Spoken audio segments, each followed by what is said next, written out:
I know you've been on TikTok and all you've been hearing is all of this is happening because they're trying to distract you from the Epstein files. Venezuela, the ICE raids, Minneapolis. I found something buried within the Epstein files that nobody's talking about. And we're going to just dive into it. And really, honestly, this document is going to change how you look at everything.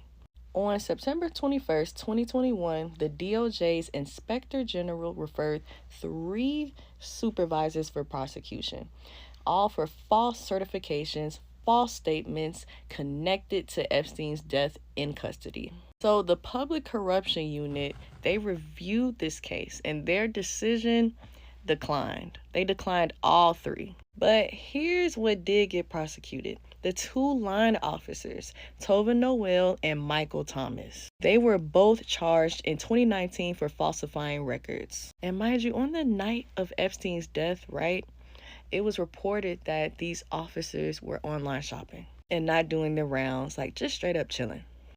So the lowest level employees face criminal charges while their supervisors, who the office inspector general said made false statements, walk free. And it gets worse. So if we backtrack a little bit to July 23rd, the wrong logbook was used. This was the date of the first attempt that Epstein reported. And then on August 10th, an email from the associate warden says, I have the actual BOG, which is a typo for log, in case we need it later. And that is the same day as Epstein's death. On August 12th, they created a corrected log and backdated it. The material handler supervisor, one of the declined 3, controls the logbooks, mind you. So this isn't a conspiracy theory.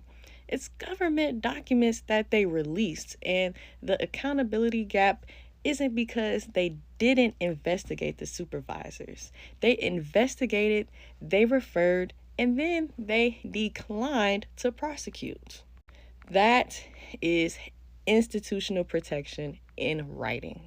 That is how things get insulated and basically how institutions run with opaqueness, with opacity, and they're not transparent to the public. To add insult to injury, on these same nights, multiple inmates actually reported as well that people were shredding bales of paperwork. DVR cameras were malfunctioning. I mean, come on.